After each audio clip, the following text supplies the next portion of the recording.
So moving on to Paul's favorite team, a closer one in Miami than many people expected in their game before against the Ravens. They held the Patriots to 43 points.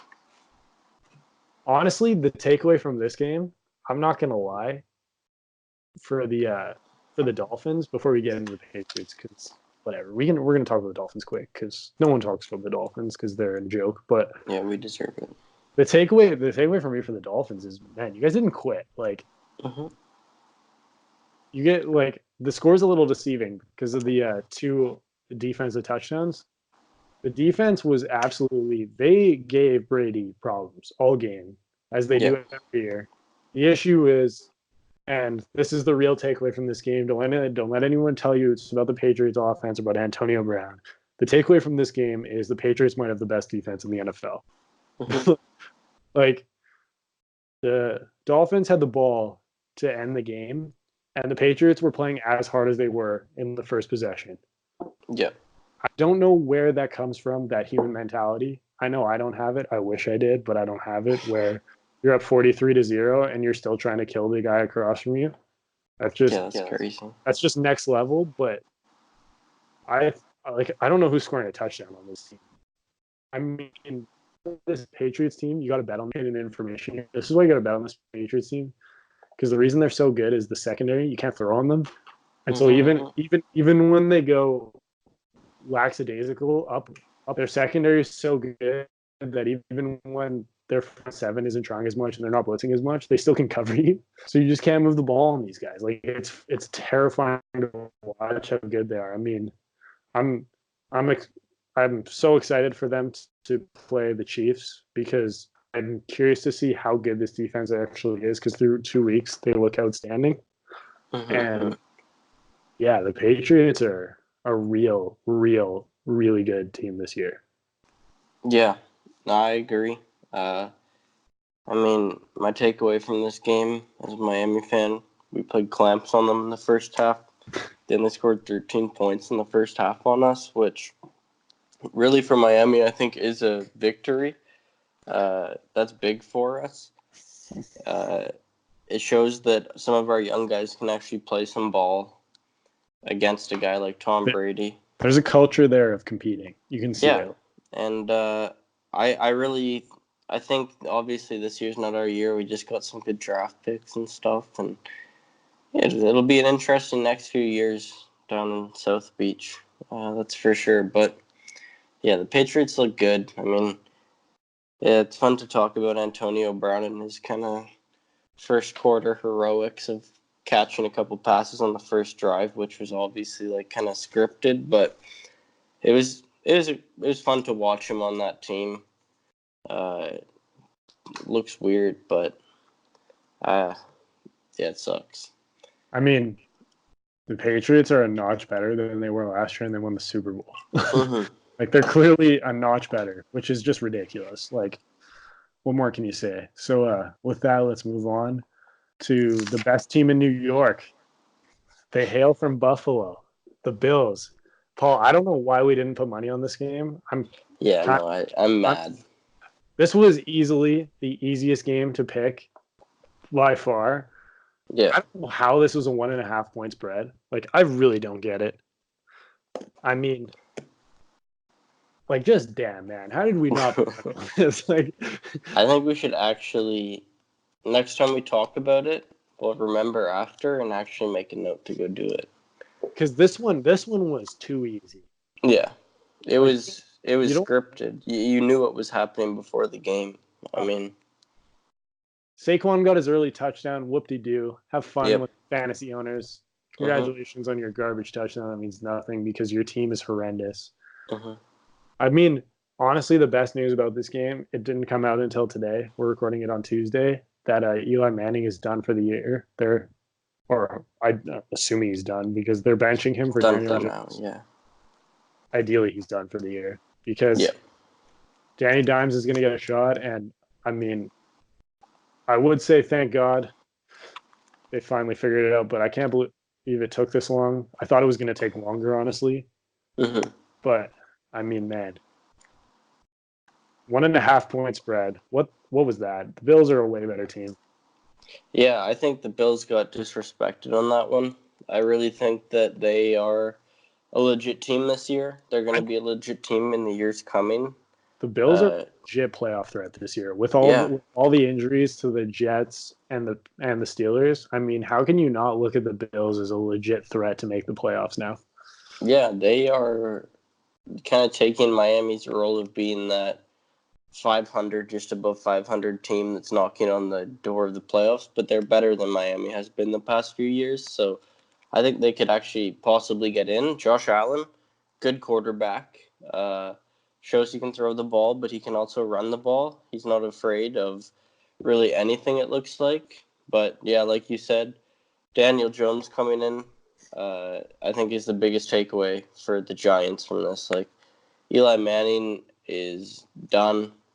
I think that he's obviously way past his prime.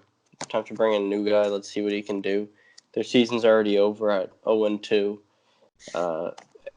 and they're not going to win many more games. Like I said last week a couple of times, Miami with Saquon Barkley. So, yeah, I think that game went exactly as expected. Yeah, I think I tweeted on Sunday. The Giants are lucky the Dolphins exist because no one's acknowledging how terrible this team is. Like, they're just so lucky how good Daniel Jones looked and the fact they have Saquon Barkley. Yeah. Because the rest of the other 51 guys on this roster suck. Like, they're just terrible. Odell Beckham Jr., like, that might go down as one of the worst trades in NFL history. We saw how good he was yesterday. They got a first-round pick and a guy who's not going to be starting for them if they make the playoffs. Like, let's just keep it honest. Peppers isn't a starter on a championship or a playoff team. So that might be the worst trade in recent memory. And it might get swept under the rug a little bit because it was for a receiver. But, I mean, it's now or never for Daniel Jones. He's got to, like, he kind of has to play well because if he doesn't play well, it's gonna get ugly in New York quick because New York fans are not known for being patient and understanding fans. Yeah. Anyway, on to another high-level franchise under immense turmoil. This game I thought was an easy pick simply because the team who I was picking with, I mean, they had to win this game, and you know they didn't. And the reason they didn't win it is because their quarterback is done for the season, and that's the Pittsburgh Steelers and Ben Roethlisberger losing to the Seattle Seahawks 28-26 at home. Takeaway from this game, it sucks, but it's can't be anything other than Ben's done for the year. Like, you want to say something positive about the Seahawks going out and getting a road win, but I mean, yeah, Mason Rudolph played over half this game. Like, yeah, exactly. Like, I understand they were ahead when Ben went down, but that means nothing. It's the first half. Like, whatever. Yeah. The first half was just ugly in general. Yeah. It wasn't a good game. I was kind of upset with the outcome. I thought Pittsburgh was going to take away the win, but it sucks to see a guy like Ben Roethlisberger go down. Couple legends went down this week early, so yeah, I hate to see good players get hurt. I've always liked watching Ben Roethlisberger, and yeah, I hope he comes back. It's looking like I heard something, Tommy John surgery or something like that. Yeah, it looked like that. The way he was holding his arm and how he was discussing it, and how he had to choose about surgery or not. I mean, damn, that guy needs Tommy John surgery. We haven't really. I can't think of a quarterback getting Tommy John surgery. So yeah, not in recent memory at least. Especially a guy in his late 30s, like. We'll see what he looks like. This is Mason Rudolph's shot, though. Yeah. But, I mean, I don't know how we talk about the Seahawks from this game. Like, good win, guys. But yeah, they didn't even play well. So, I mean, the one takeaway for me for the Seahawks, because, like, you don't want to gloss over a team that won a big road game against a perceived playoff team, is Metcalf's a legit deep threat. Yeah. It sucks that he doesn't get to play with Doug Baldwin because that team would have been really good on offense with Doug. dominating in the slot, but DK and Lockett on deep balls. Seattle's got something there. They're under the radar because everyone's talking about the Niners actually being good again, and everyone loves the Rams. But don't be surprised if Seattle wins that division. They have a good team and a good coaching staff, and we'll see what they look like. They got New Orleans this week, but I think the real team you got to talk about in this game is the fact that Ben Roethlisberger isn't going to be playing for the Pittsburgh Steelers. I mean, for most of our lives and most of our basically 80 to 90, 95% of our memories, Ben Roethlisberger has been the quarterback for the Pittsburgh Steelers. So for the rest of the season, it's going to be weird watching Mason Rudolph back there, but clearly the Steelers believe in him based on the move they made. Yep. Trading their first-round pick this season to acquire Minkah Fitzpatrick. Their defense has been an absolute train wreck so far, so we'll see if he can help them. But, I mean, Paul, what do you think of that? You guys have their first-round pick. Yeah, I like the trade for us. Like Minkah Fitzpatrick's a great player, don't get me wrong, but I like that trade for Miami more. I mean, we get a first-rounder, a younger player. I think there's a lot of guys similar to Minkah Fitzpatrick that kind of come in and out of the league. But, yeah, I think it's a good trade. Works for both teams well. So, yeah, at the end of the day, it's just a good trade. So you give the Dolphins angle on the trade. So now maybe give me a wider perspective as a Steelers fan. If I'm a Steelers fan, I wake up today and find out that Ben Roethlisberger is done for the year.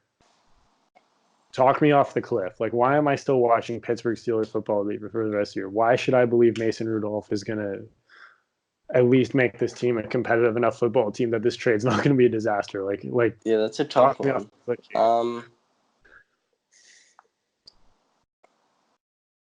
I mean, looking at the Steelers' defense, so there's big holes. Filled one of them at least. So, I honestly, I don't understand why Pittsburgh made this deal. It looks like they're not going to be good this year. So, it's an interesting deal for them to make, for sure. But I like it for them once they get Ben back. But yeah, I think it's more of a long-term thing than a hopefully re-sign. I think the one exciting thing as a Steelers fan, and you guys are going through it in a different way than we are Saints fans because you got to go through it for a full season, but you're going to find out really quick if you have your guy for the next 10 years. You're just going to find that out really quick, whether it's Mason Rudolph or if it's time to move on. And I know it sucks because you want to be competing for Super Bowl, but at the end of the day, finding out whether you have your franchise guy under the fold can be an exciting process. I mean, yeah, we see it all the time. I mean, look at Baltimore last year. Joe Flacco went down. I know there's a lot of hype around Lamar, but I don't know if anyone saw this coming, what he's been doing. We'll get to that later, but I'm not saying Mason Rudolph is going to be a Lamar Jackson type of guy where he changes the franchise, but we're going to find out quick if he could be, which is definitely positive. Anyway, let's move on to one of the Steelers' biggest rivals in a different conference, though. The Dallas Cowboys, 2-0 after knocking off the Washington Redskins. I mean, kind of similar to Baltimore, who we're going to get to soon. It's tough to take too much away from this game because, I mean, it's tough to take too much away from Dallas because you want to talk about how great they've looked and how explosive their offense is, but at the end of the day, there's a decent argument to make that they've played two teams that are going to have top 5 draft picks. Yes. So, I mean, Dax looked outstanding. The team couldn't look much better. We don't need to talk about this game too much because Washington looks exactly as advertised, where they're all right 5-11, 6-10 team, but they're just not that good. And Jay Gruden is in trouble, to say the least, for keeping his job there. Case Keenum's obviously not the answer, and much like their division rivals in New York. I think we're going to see their first round quarterback pretty soon here. Mm-hmm. Just because what's the point? I mean, once you get to 0-4, 0-5, I mean, who cares? Like, just throw the young guy in. What's the point of playing Case Keenum at that point? Especially when you're Jay Gruden, you're getting fired. So that's the takeaway for Washington is Dwayne Haskins. The countdown's on. Like, the only reason Case Keenum was playing is if this team could make a playoff push. And at 0-2 and the way they've looked, it's pretty clear they're not going to make a playoff push. So the countdown is on to see Dwayne. And for Dallas, Paul, what have you seen from Dallas? Like, what is your takeaway from Dallas early? Because, like, we don't need to talk about Washington. What's your takeaway from that Cowboy offense? What have you seen? Why should I believe that Dallas is a Super Bowl contender based off weeks 1 and 2? Oh man, have you seen when like they just got playmakers on offense? Like, have you seen Amari get going and Zeke get going? Like, Zeke's a top 3 running back in the league, undoubtedly. On a bad day. On a bad day, exactly. Amari is a top 10, top 15 receiver in the league. And Dak looks decent. I mean, he looks like he figured out how to play football like a pro, like a smart guy, not making those silly decisions, not running the ball when he has an open pass, like making really good plays. He's been playing well. Yeah, I think the sky's the limit for this team. I think they're a Super Bowl contending team, possibly. I think they'll have a nice playoff run this year, and I'm excited to see how things go.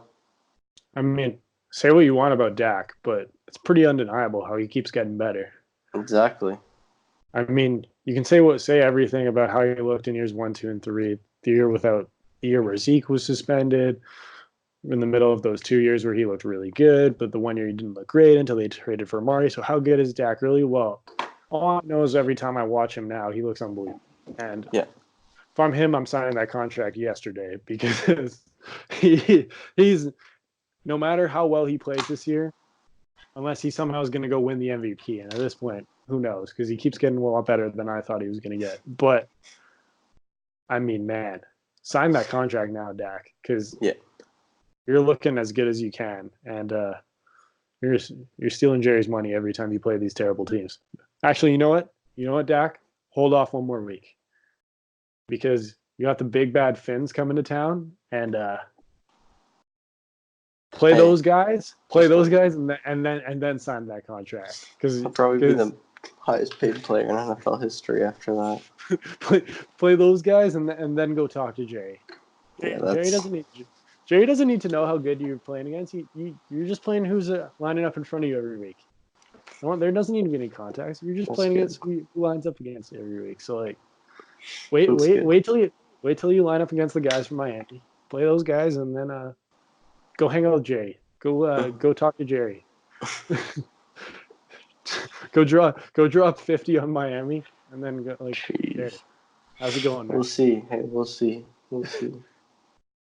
Over under 40 for the Cowboys this week against Miami. Yeah, no. We'll talk about that next episode. We'll save that one.